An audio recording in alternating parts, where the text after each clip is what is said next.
a Living History production. This is the Living History Podcast, broadcasting live across the airwaves.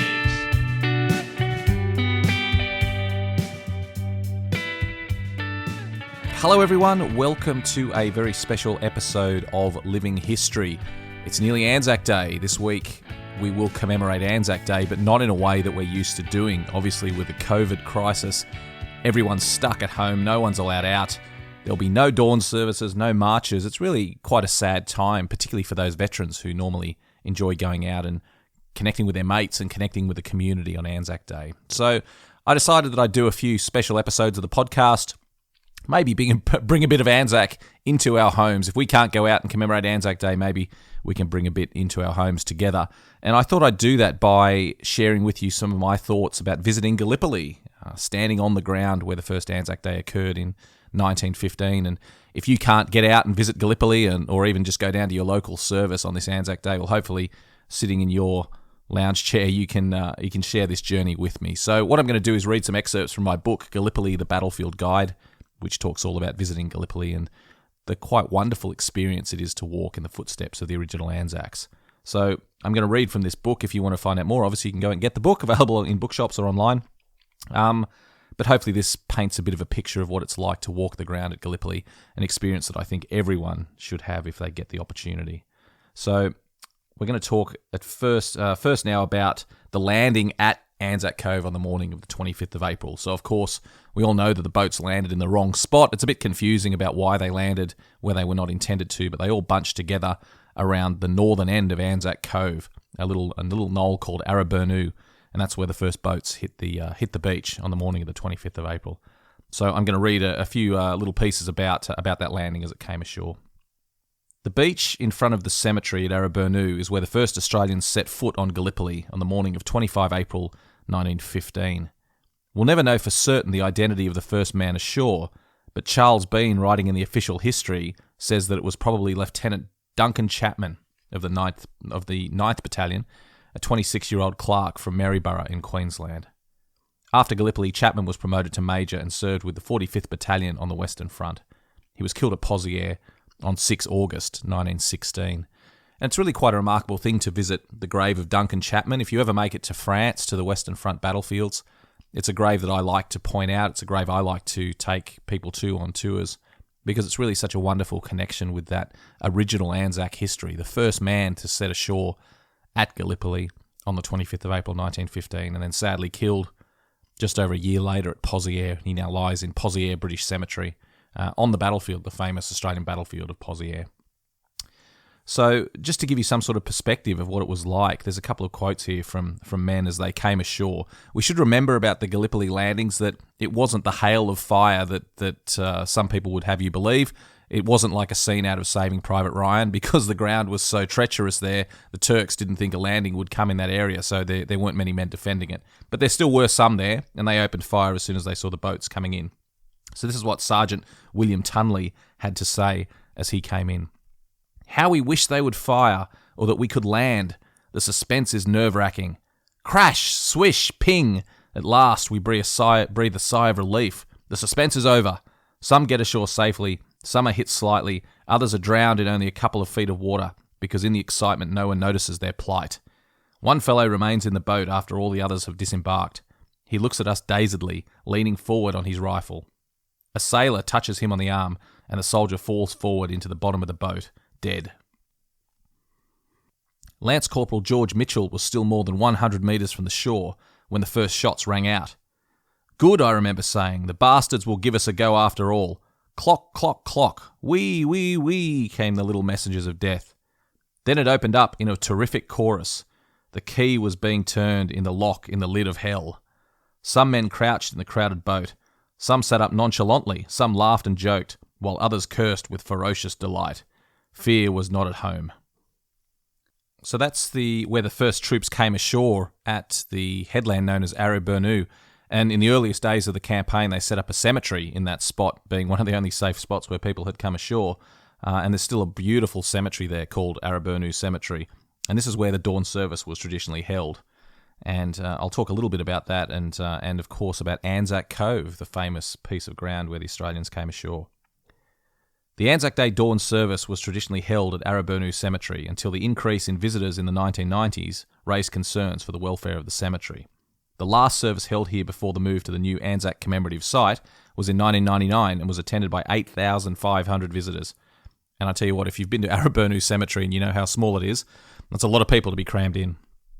In 1990, Araburnoo Cemetery also hosted a contingent of about 100 Gallipoli veterans, the first time most of them had been back to the peninsula since 1915, and the last large gathering of the old soldiers. Now, if you climb down the steps onto the ocean side of the cemetery, you can walk south along the beach for 100 metres, and now you're walking on Anzac Cove, probably the most iconic piece of Australia not actually in Australia. This 600-metre curved strip of sand, ridiculously small when you stand on it, was the base of the entire Anzac operation. The landings here, although unplanned, were in some ways a blessing. The prominent Hell Spit and Araburnoo headlands screened the Anzacs from Turkish fire and observation, and made Anzac Cove the only place on this entire stretch of coast that was safe enough to form a beachhead. It's also worth remembering that some troops were always intended to land at Anzac Cove, just not the entire force. For the 8 months of the campaign, Anzac Cove, or simply the beach to the troops, was a hive of activity. Charles Bean describes the cove in the official history. When the struggle of the landing had subsided, the beach on summer days reminded many onlookers of an Australian coastal holiday place. The shoreline itself resembled rather an old-time port, with its crowded barges, often beached to prevent being sunk, a few short piers, piles of biscuit boxes and fodder stacked behind, the smell of rope, of tar, of wet wood, of cheese and other cargo. But in the water, the hundreds of bathers, and on the hillside, the little tracks winding through the low scrub, irresistibly recalled the Manly of New South Wales, or the Victorian Sorrento, while the sleepy tick-tock of rifles from behind the hills suggested the assiduous practice of batsmen in their nets on some neighbouring cricket field. Within 4 days of the landing, Anzac Cove was as busy as the London Strand. General Birdwood asked that the beach between the two knolls, being the original landing place, should be known as Anzac Cove, and the name Anzac, till then the code name of the Army Corps, was gradually applied to the whole area. Day and night, the cove was full of the noises and sights of a great harbour, launches with tows moving constantly in and out, the shrill whistles of small crafts, the hoots of trawlers, the rattle of anchor chains, the hiss of escaping steam. At either end of the beach was the hospital, the New Zealand station at the north end, the Australian at the south. Colonels Howes and Giblin would not display the Red Cross on their station, crouched as it was amongst supply depots which the Turks might justifiably shell. Along the middle of the beach were long lines of picketed mules. Even by day, the strand between the growing supply stacks and the water was a crowded thoroughfare. Odd men, parties, strings of animals jostled through it, lucky if they escaped the kick of a mule.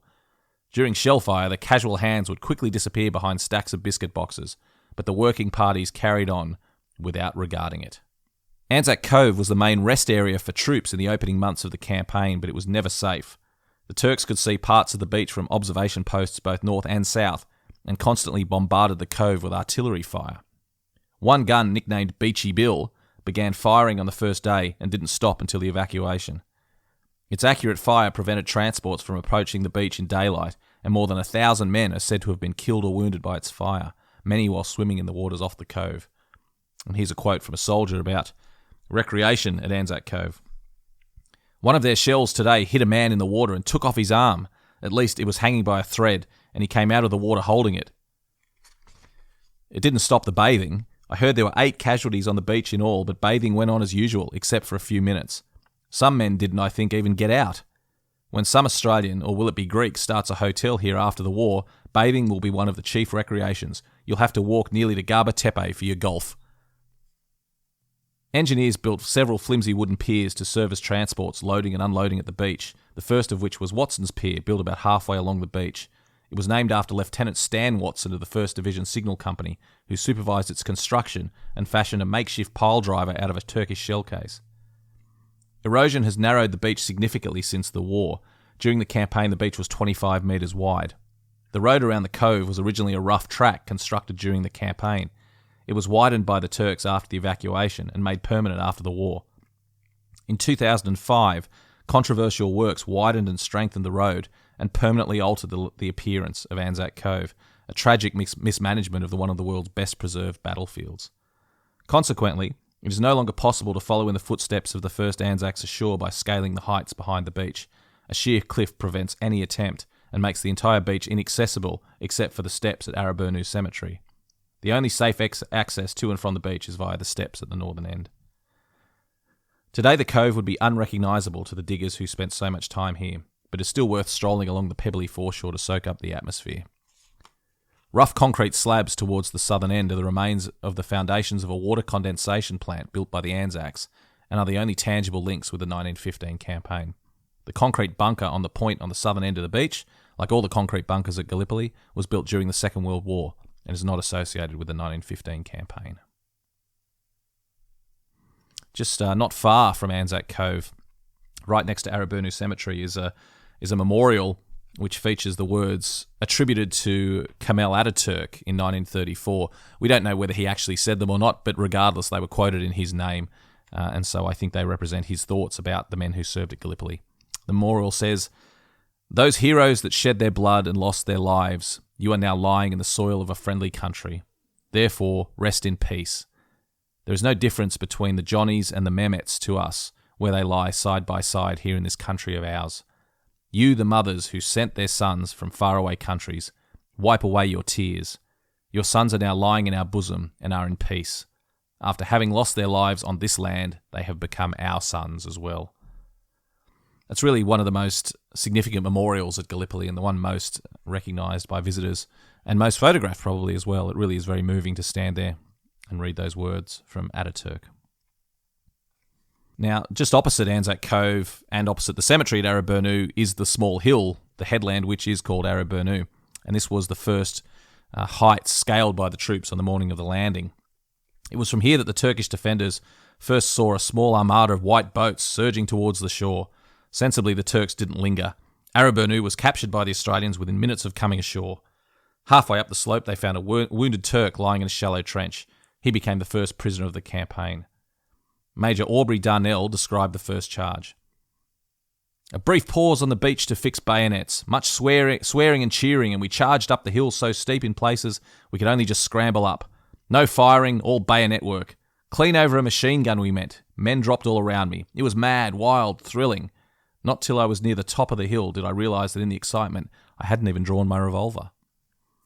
Interestingly, he mentions a machine gun there because we now know fairly conclusively that the Turks did not have machine guns on the beach overlooking Anzac Cove. We've seen the Turkish records which reveal that the Turkish units defending Anzac Cove were not armed with machine guns, only rifles. And there was probably only about 160 men there defending Anzac Cove on the morning of the landing, most of whom were killed in that original charge up the slopes. So an interesting one. Perhaps the men could hear machine guns being fired from their own boats, and also just a volley of rifle fire, which sounded very much like machine gun fire. But it's been a debate that's gone on pretty much since the landing, whether there were machine guns there or not. If you're feeling fit, you can scramble up the slope of Araburnu in the footsteps of the 9th, 10th and 11th Battalions. Thousands of Australian and New Zealand feet have worn a very rough track through the scrub, but to reach the top you'll still have to haul yourself up the way the Anzacs did, by digging your feet into the slope and clutching at the scrubby undergrowth. At the top you'll find an excellent view of Anzac Cove, plus the shallow remains of the Turkish trench that was lightly garrisoned on the morning of the landing. The Australians who first scaled this height didn't hang around. They clambered straight up the western slope of Pluggy's Plateau, which looms above you. Those opening hours of the advance were a mad, chaotic dash, and the stakes were high. And here's a quote from Private Laurie Hyder of the 6th Battalion. "I had the good fortune of trying out my nice, shiny bayonet on a big, fat Turk. He yelled out, 'Allah!' Then on again we went, and I came across a sniper.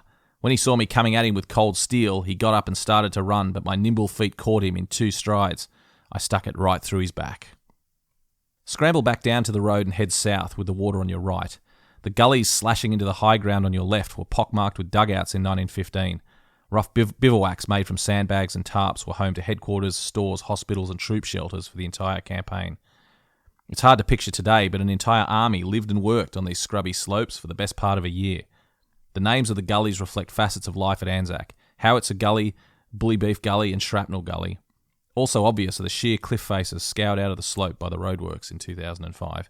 Those roadworks really were a tragedy. I'm sorry to harp on about it since it was 15 years ago, but it was just very poorly done. The Australian government requested that the Turkish authorities make sure the road was in good condition before Anzac Day.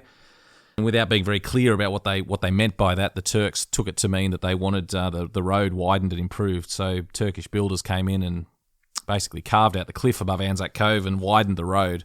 And it's created so many problems ever since. It's put a lot of pressure on Anzac Cove. They then had to build a seawall to stop the road from tumbling into the sea. It was just a complete disaster, and it absolutely destroyed Anzac Cove. It made me so angry at the time, and every time I go back, I just shake my head in disbelief. But anyway, I suppose we move on. I'll return now to the book. Rant over. If you'd been sitting in a dugout on these slopes on the afternoon of 25th of May 1915, you would have had a wonderful vista of the British fleet anchored off the Anzac shore. Just after midday, however, the sight would have become suddenly less wonderful as the largest ship, the HMS Triumph, lurched to starboard and sank in less than 40 minutes. She had been hit by a torpedo fired from a German submarine and went down in 55 metres of water, taking 78 sailors with her. Several other British ships had been sunk in the previous weeks, and the Royal Navy soon turned tail and slinked off to safe harbours on the outlying islands. The Anzacs watched dismayed from these slopes as the Navy deserted them and disappeared over the horizon. I next talk in the book about a couple of sites around the southern end of Anzac Cove, including Beach Cemetery, where John Simpson is buried, the man with the donkey. And if you want to know more about John Simpson, then listen to my good colleague Peter Hart, Peter Hart's Military History podcast. A few weeks ago, he did a wonderful episode all about John Simpson and his work at Gallipoli, which is well worth checking out. Also near that area on Gallipoli is Shrapnel Valley, it's called. Shrapnel Valley, so named because of the volume of fire that came in the early days of the campaign. And then Shrapnel Valley becomes Monash Valley as it continues up towards the high ground. And in Shrapnel Valley is a wonderful cemetery, probably the most picturesque in the Anzac sector, called Shrapnel Valley Cemetery, where a number of notable people are buried. But from Shrapnel Valley Cemetery, you can also climb up the height known as Pluggy's Plateau. And in the book, I talk about an optional tour up to Pluggy's Plateau Cemetery, which I'd like to share with you now because it's well worth doing if you ever make it to Gallipoli. Pluggy's Plateau was the first significant height captured by the Australians on the day of the landing.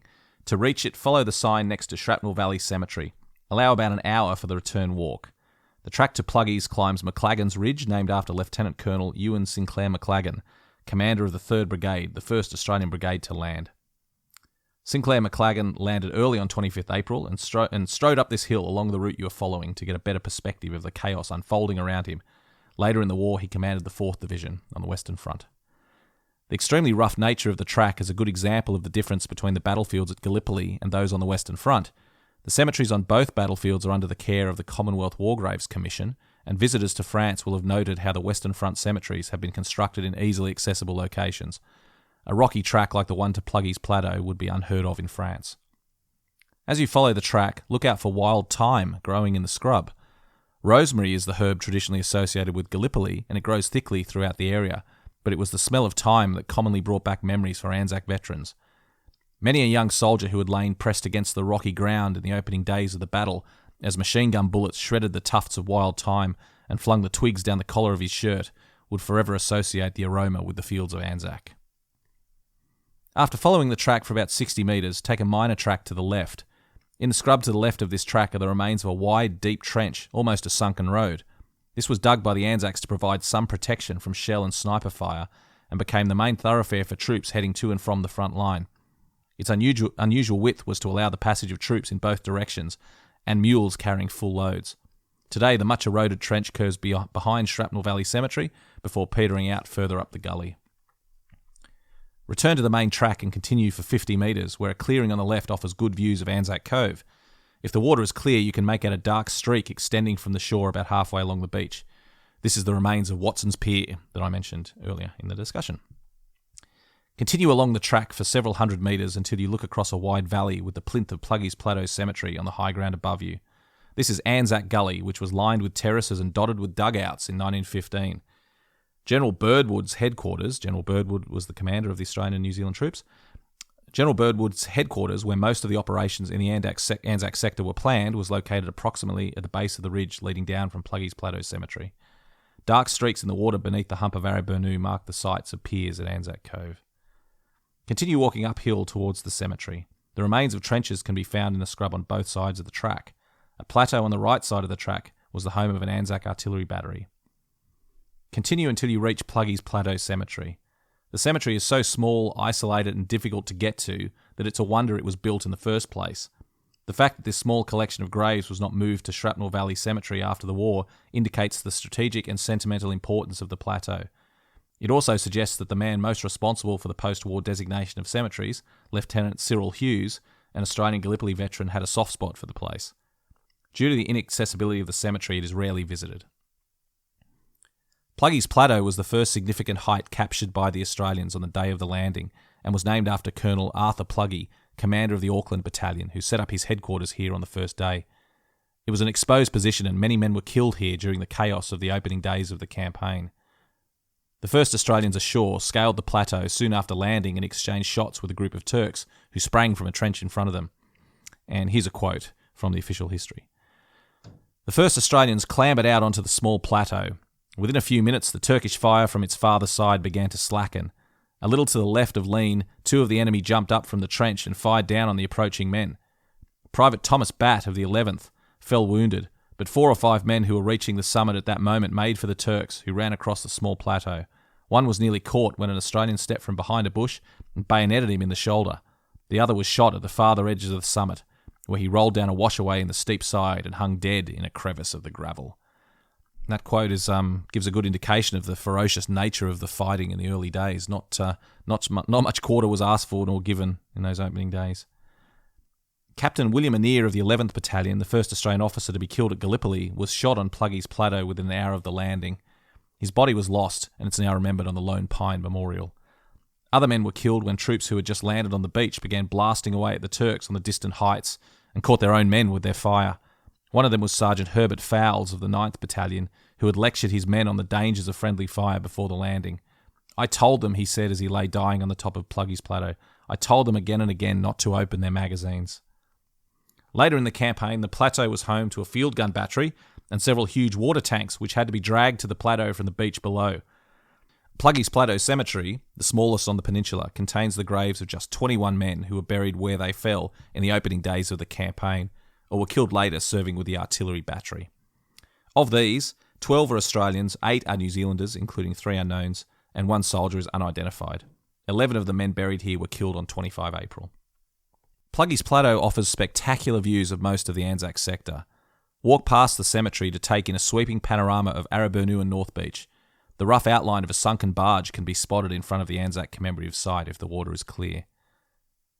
Follow a rough track inland across the plateau. The remains of trenches and other fortifications can be found in the scrub on both sides of the track. The large stones scattered in the undergrowth were hauled up here during the campaign to reinforce artillery and machine gun emplacements.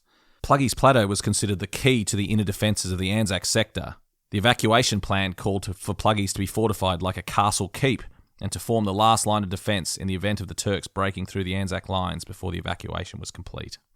Follow the track along the eastern edge of the plateau.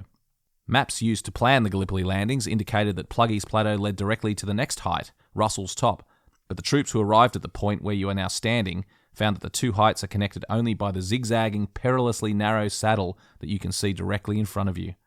Not surprisingly, the troops christened it the Razor Edge, and many of them made this mad dash across it to reach Russell's Top on that first day. The steep valley to the left of Razor Edge is Reserve Gully, where troops were held in support behind the front lines on Russell's Top and Walker's Ridge. The gentler valley to the right is Rest Gully, a sheltered niche on the northern slope of Monash Valley, where troops rested after coming out of the line. Makeshift church services were often held here for troops about to return to the fighting. And then that's the end of the tour to Pluggy's Plateau. You then head back down to Shrapnel Valley Cemetery. So once you've visited Shrapnel Valley Cemetery and Pluggy's Plateau, you can head back down to Beach Cemetery, which is down on the coast, as I said, where John Simpson is buried.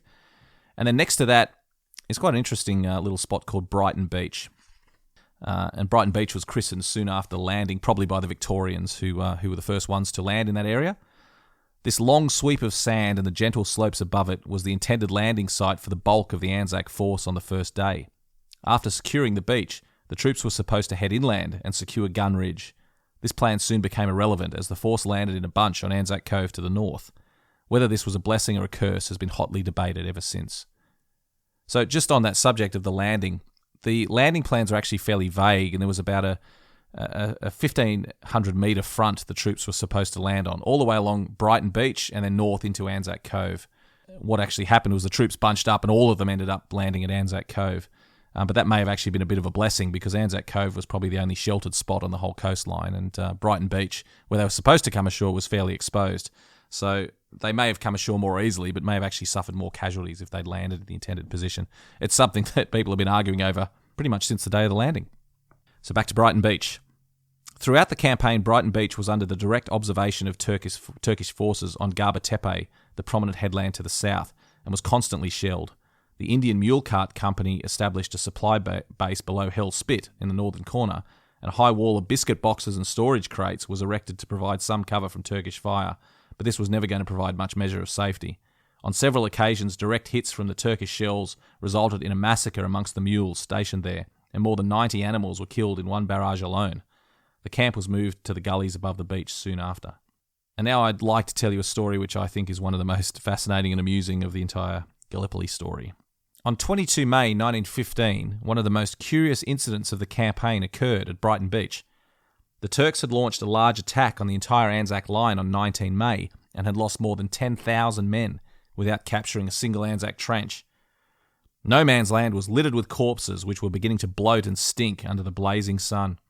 On the morning of 22 May, a group of Turks approached the Anzac position at Brighton Beach to propose a truce to bury the dead.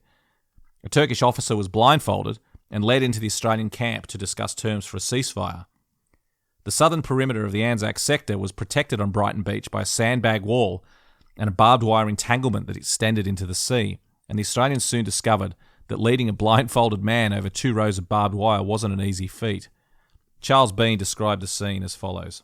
They directed his feet carefully over the first one, like you do in the game where a man is blindfolded and set to step over a lot of books that aren't there, irresistibly like it. They shouted for Coates to help him cross the second one, but in the meantime someone had a brainwave. There were several Australians bathing along the beach nearby. Someone rushed off for a stretcher, then they called for the bathers. 2 of these big Australians, naked as the day they were born, took the stretcher round the larger entanglement. The Turkish colonel got on it. The 2 naked men carried him into the water, round the edge and back to the beach. And I got 3 photographs. And there's actually a very amusing photograph in the collection of the Australian War Memorial that I'm looking at right now, reproduced in my book, showing the 2 naked Australians carrying the Turkish officer on a stretcher through the sea and around the barbed wire entanglement. And just to finish up before we depart from our tour around Anzac Cove, here's a wonderful little anecdote which I think sums up the Australian spirit quite well at Gallipoli. The British writer Compton Mackenzie served as a lieutenant in the Royal Naval Division at Gallipoli and described what he saw at the truce negotiations. On Whit Monday, in the company of several officers from GHQ, I went over to Anzac, where there was a truce of 8 hours for the Turks to bury their dead. It has never been perfectly clear who really did ask for this truce. Lehman von Sanders, the Turkish commander, says that we did. Sir Ian Hamilton, the British commander, says that they did. A ludicrous incident occurred when the preliminaries were being discussed by various officers of high rank on both sides. They were gathered in a tent on the beach at Anzac, all of them probably feeling a little more anxious than usual to uphold the dignity of their respective nations, when suddenly the flap was lifted at the back and a New Zealand or Australian batman put his head through to call out in a voice of indignant contempt, "Hey, have any of you muckers pinched my kettle?" And I think on that note, with the story of the truce being interrupted by the Aussie or New Zealander who was keen to make his cup of tea, I think that's a good spot to end it. But I hope this has been a good diversion for you, and has shed a little bit of light on the wonderful experience it is to walk the ground at Gallipoli. If you haven't done it, it's something I absolutely encourage you to do. It's a unique experience, whether you're an Australian or a New Zealander. It's a wonderful thing to do, and I'd encourage everyone to get over there as soon as we can leave our homes to walk the ground at Gallipoli. In the meantime, I hope this Anzac Day is a good one for you. Don't forget the Anzacs. Just because we can't go out and participate in a service or a march or go to the pub for a game of two-up doesn't mean that we forget the Anzacs and what they did. It doesn't mean that we're not thinking about them. If you're a veteran and listening to this, you're not forgotten. We remember everything you've done, and we're looking forward next year to hopefully getting out and commemorating Anzac Day in the way we all know and love. So thank you very much for listening. Thank you to everyone who's served. I hope you have a memorable Anzac Day no matter what you're doing with your family at home. And I look forward to talking to you again on Living History very, very soon.